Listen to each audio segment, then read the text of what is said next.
72 hours to get out of my own cabin. Those were the words I heard, shouted into a live stream by a cocky teenager standing on my dock. His mother, the HOA president, nodded along like it was the most natural thing in the world. They thought they'd won, and they had no idea the man they were pushing around was the chief of police. Wow. Act 1. The spark of conflict. 6 months earlier, I thought I'd found paradise. Pine Valley Estates was a quiet lakefront community, the kind of place a guy like me, 23 years in law enforcement, dreams of retiring to. I bought a cabin under an LLC, Lakeside Properties, to keep my name off the records. My neighbors thought I was some retired consultant. And honestly, I was fine with that. I just wanted coffee at sunrise, fishing rods, and peace. That peace shattered one May morning. I was on my dock, watching the water turn gold, when I heard footsteps loud, heavy, confident, like someone who thought they belonged. I turned and saw this kid, 17, maybe 18, designer clothes, sunglasses, friends with phones out. He strutted toward me like he owned the lake. Yo, Stephen, he said, never mind that he'd never met me before. Name's Dylan Thompson. My mum's the HOA president.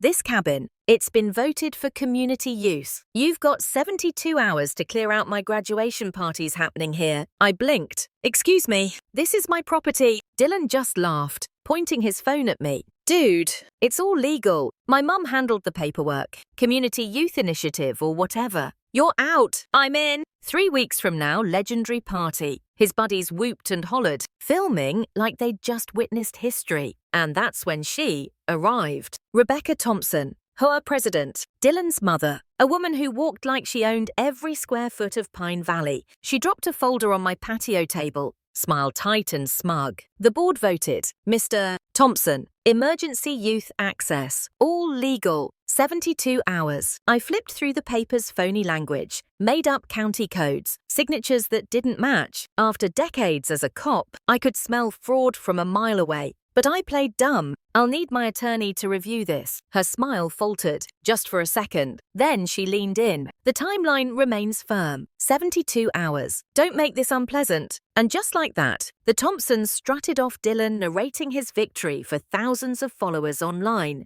I knew then this wasn't just a bratty kid or a power-drunk HOA president. This was something calculated. Chai. Act 2. Escalation and the twist. At first, I tried to handle it quietly. I called the county attorney's office, asked about these so-called emergency initiatives. Within 2 hours, I had my answer. Fake. Every single code Rebecca cited was fiction. She'd built an entire fake legal framework to intimidate me, but instead of relief, I felt the first pangs of dread, because when I called back asking for formal documentation, suddenly the office stonewalled me.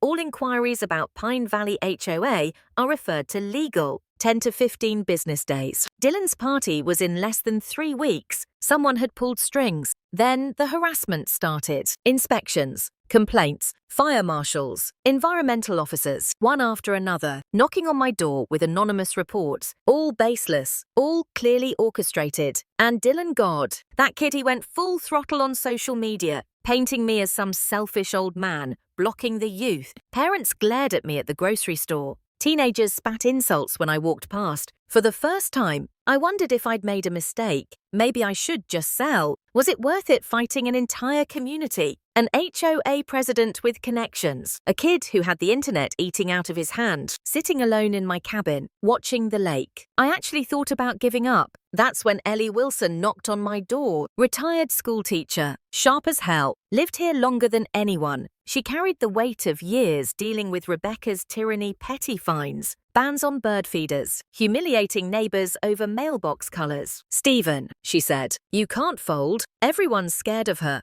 but someone has to stand up. Her conviction lit something in me. I remembered why I moved here, not to hide, not to run, but to live in peace. And peace doesn't come by letting tyrants win. Then fate handed me the smoking gun. One night, my hidden cameras pinged motion Dylan and his buddies sneaking around my shed, live streaming like bargain bin ninjas. Crowbar in hand, spray paint ready. Operation Cabin.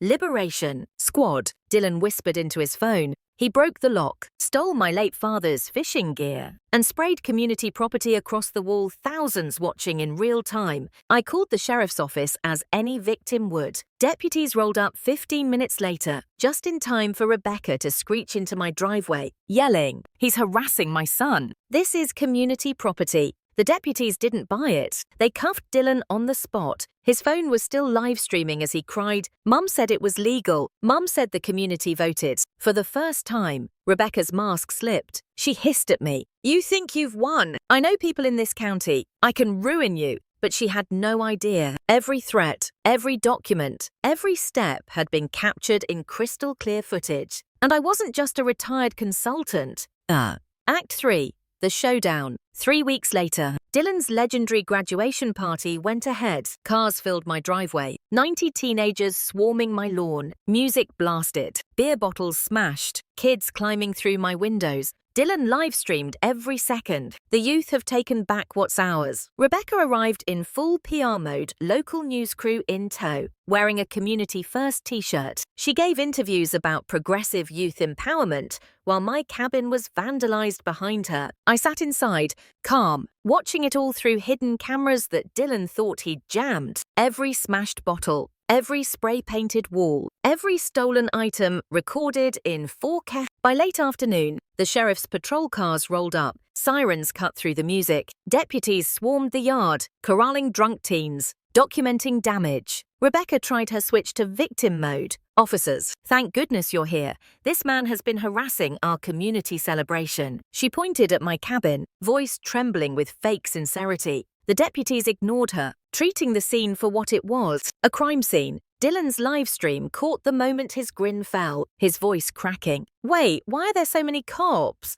The next morning at the courthouse, half the community showed up. News crews lined the hall. Dylan sat hollow-eyed. Rebecca in her innocent victim outfit. Expensive lawyer whispering furiously. The judge read the charges. Trespass, vandalism, underage drinking, conspiracy. Over 20 co-defendants. Dylan fidgeted, waiting for his miracle. Then the clerk called my name. The court recognizes Chief Stephen Thompson of the Pine Valley Police Department. You could hear the oxygen leave the room. Dylan's jaw literally dropped. Rebecca gasped, half scream, half sob. The lawyer froze mid-sentence, and from the gallery came a ripple of whispers. "Chief, he's the chief." Dylan forgot about courtroom microphones. Holy shit, he's a cop. He's the fucking police chief. I walked to the stand, steady as ever. 23 years of testimony taught me exactly how to deliver evidence. Videos rolled, audio played, Rebecca's threats, Dylan's livestream, the property damage laid bare. Rebecca tried to shout entrapment. He tricked us, but the judge cut her off. "Mom, your son committed crimes. His poor judgment in choosing his victim is not a defense." The sentences were swift. Dylan, 18 months in county jail, 3 years probation, banned from social media. Rebecca probation, fines, permanently barred from HOA office. Her husband investigated for shady land deals. And just like that, the empire of intimidation collapsed. Waffle. Final beat. I sat there in court, watching Dylan break down in tears, Rebecca muttering curses under her breath, the lawyer pale and sweating. 3 weeks earlier, they'd strutted onto my dock, demanding my cabin. Now they were shackled by their own arrogance, undone by their own recordings. And that's where it ended. No champagne, no celebration, just the sound of a gavel and the look on Rebecca's face as the reality she built on fear finally crumbled. Lesson. Never mistake patience for weakness, because sometimes the quiet neighbor you think you can bully is the one person you should never cross. Shy.